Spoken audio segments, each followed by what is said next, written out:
Hi guys, I am Lindsay Ann with Deliciously Ordinary. Today I'm going to be talking about Mother's Day and flowers. Shocker.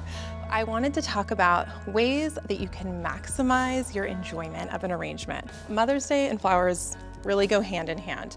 It's spring, everything's blooming, new life. It's such an obvious choice for the moms in your life. I'm a mom, I have 3 littles, I have lots of friends that are moms, I have a great mom, a great mother-in-law. This is a time to really celebrate them, and blooms are a great way to do that. So with a fresh arrangement, these obviously do not last forever. There's ways that you can really extend its life and extend the time that you get to really enjoy it in your home. So there's a couple of ways that I encourage you to bring blooms into your home. The first one would be by supporting local and ordering from your local florist. So most florists right now are doing delivery and curbside. If you have floral farms near you that are doing pickup, a lot of farmers market are doing drive-through. It's a great time to support local and get blooms locally.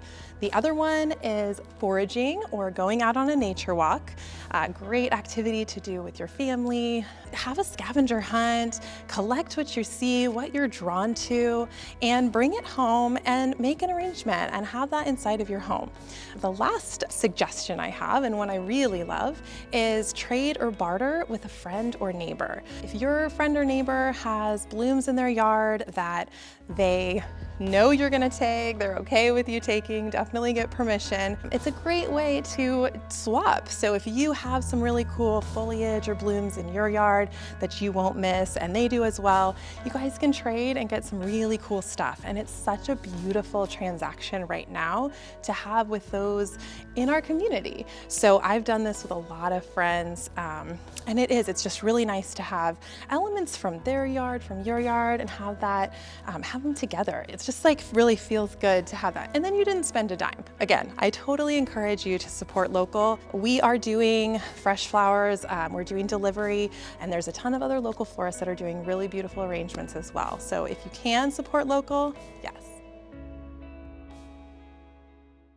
Once you have that arrangement in your home with new blooms, you want to cut the stems and change the water every couple days. And I know before I was a florist, I knew this, but I never did it. I did not think it was all that big of a deal. But now that I am a florist, I definitely have seen that it really extends the life of your florals by several days. And it's definitely worth it because you want to get the most out of your arrangement and enjoy it for as long as you can. Every bloom kind of has its own lifespan. Not everything is going to wilt at the same time. And that doesn't mean that once one starts getting really funky, that you need to get rid of the whole arrangement. Maybe you don't do this, but again, before I was a florist, when something started looking really funky, a lot of times I would just grab the whole arrangement and toss it, or I would wait till it all was super funky and toss it. And so both of those I don't recommend because you can get so much out of them. So in this arrangement, most of this stuff is pretty hardy and it's really gonna last a good amount of time, especially if you're cutting those stems and changing that water, but some of it will start to turn. So my roses will most likely turn first, and I can pull them out of that arrangement. They dry really well. So with these guys, if you hang them upside down, and you don't have to, but if you hang them upside down, they're gonna hold their shape really well. They're gonna hold their color pretty well. So you can pull these guys out, hang them to dry, or don't, but once the blooms start to turn, you'll want to pull them out so that you can enjoy the rest of the arrangement looking really vibrant.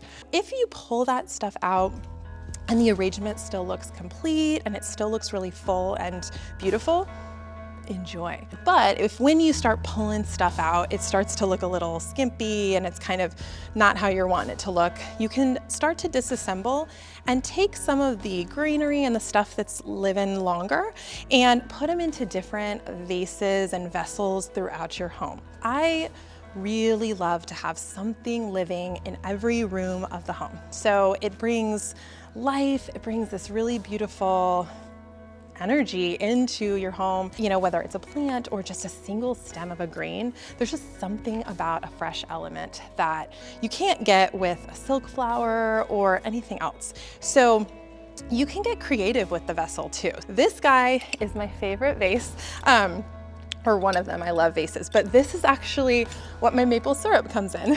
So this guy is really good to just put a single green, you could put a green in there, depending on what the green is. You could do a single stem, you could do a couple, you could pop a flower in there. It just, kind of whatever, play with it a little bit and just see. And when you do this, they should already not have, you don't want to have any leaves below the water line, but when you switch it, there might be, if the vessel's different height, width, whatever, you might have to strip off some more of those leaves than were already stripped off. So this guy's pretty short. You could just pop that in. You could pop in, I have some feathers in there. So if you have feathers just in your craft drawer or around this, dried grasses, you can just kind of make a little something and have it, on top of your toilet.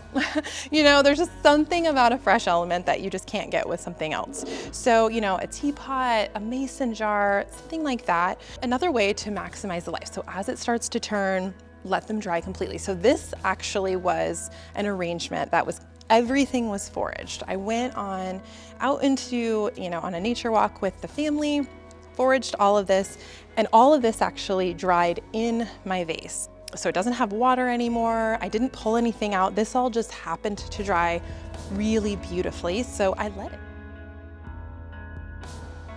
So this would be an example of just allowing that arrangement to turn all the way on its own and enjoy. I mean, this is something that I have in my home.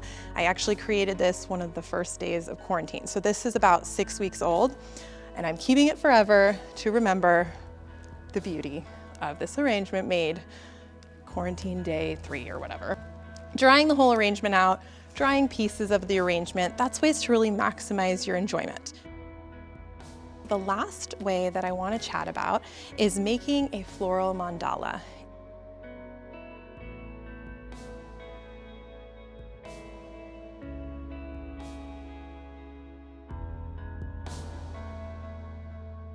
So what I'm building now is a floral mandala. And if you're not familiar with a mandala, it is a design that is going to be symmetrical, and the symbolism varies across cultures, but it symbolizes hope, peace, love, all of those things that right now and on Mother's Day are things that we really want to embody. And so this activity is a really good way to just kind of have that hope and that love, and do this activity with mom, with your kiddos, whomever you have that you're spending time with at home on Mother's Day. The great thing about these are that you cannot screw them up. So there's no wrong way to do it. The idea is that you want it to be symmetrical. So it could be a circle, it could be a diamond, however you kind of want it to look. Just have fun with it. And something to think about when you're doing this is that this is not permanent. When you're done, it's not something that's gonna last, it's not something you're gonna keep. So it's really about the process. It's about being present, being mindful, and enjoying every single bloom, every single piece of the flower that you're using, and just kind of honoring joy that it brought into your home and the joy that the activity is bringing you even after those blooms are no longer in your home in an arrangement. I've already started this one, and as you can see, it's just kind of that symmetrical shape that we want, and you want to start from the inside and work your way out. And you just build in a way that feels good and just flow with it. I mean, there's no permanence here. So anything you put down, you can move if you don't like it. You can turn it upside down, like try different ways to place it and enjoy the experience.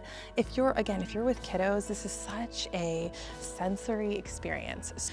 One thing that I have growing in my garden is chocolate mint. So this is a really, really aromatic plant. It's edible. So it's something like when you're building this with your kiddos or with even on your own, you want to like honor each element that you're using. And then also, another way to continue to enjoy, because that is edible, you can put that in tea, you can bake with it. So any of those elements that you can use are another way to maximize your enjoyment. If you're doing it inside, you may want to lay something down. And if you even have a mandala, a tapestry that's a mandala, or a fabric that has a design that's symmetrical or that you really enjoy or holds significance to you, that's really special, you can lay that down first and build on top of that. So then it's like this layered, meaningful mandala you're creating. Some other things to just consider are thinking about parts of the flower that maybe you would typically discard. So the stem, I took on this grass, the stick or the stem of this grass is this really beautiful honey color. It's going to be different than the greenery and the blooms. And it doesn't, I say symmetrical, but it doesn't have to be, you don't necessarily have to get your ruler out. You can, but it's just about being present and doing it in a way that just feels good and is fun. And you can use the blooms from your arrangement, you can forage, and you can go, I have lots of dandelions and stuff in my yard too. So you can go out with the kiddos. This is another opportunity to get outside, go on a nature walk, and get stuff to supplement in. So use your arrangement, but then supplement in. Let's say that you shopped local and got an arrangement, but now you also see that your neighbor's got some really cool mint, or whatever. You can just kind of bring some stuff together. Also, if you want to bring in non-organic materials, let's say that your kiddos really love, maybe they're in like a button craze or something, you could put in some other stuff that's kind of cool. If you have, in your craft drawer, if you had like feathers, these guys are a little bit big for this spot. And that's another thing to consider is the size of your mandala. You can do these as big or as small as you want, and you can do them as dense or as kind of sparse as you want. So you can fill this where you literally can't even see what's underneath. It's all blooms, it's all foliage, or you can do it a little bit more spread out, just whatever you're kind of digging. You just go with it. There's no wrong way, there's no way to screw it up. Enjoy and talk with those around you about what you're doing and how you feel and what you smell and what it feels like. And one thing that I noticed while I was building this, I had gotten some clover from my yard. I clearly have a lot of weeds in my yard, which is cool because a lot of times these are things that we kill or we step on or we are so annoyed by. But when we slow down and when we take the time to kind of look at them, clovers, when you pull them, individually, they're the perfect heart. And, when I was building this, it made me really happy to just, there's these beautiful shapes that are all throughout nature. And it's just really cool when you slow down and start to honor the flower and the foliage in this way, just kind of what you notice and what you learn and discover and how it makes you feel as you're doing it. And you don't really know that until you just kind of dive in and get lost in it. And it's just really a really awesome activity to do on Mother's Day with your flowers and to continue to enjoy them. And you can also, when you are done, you can snap a picture and you can frame it. So you can keep it in that way to remember this activity and this moment in time that you shared with a special mom in your life or that you did solo. Yeah, it's just a really nice way to continue to enjoy that arrangement. So in closing, I really encourage you to bring blooms into your home, shop local if you can, and do an activity with your florals. So get prepared if you wanted to get that special fabric out or order that special arrangement. As I said, we are doing delivery on Mother's Day. You can find us online on Facebook, Instagram, and we have a website, and we'd be happy to provide florals for you. And we would love to see what you come up with if you decide to make a floral mandala yourself and enjoy.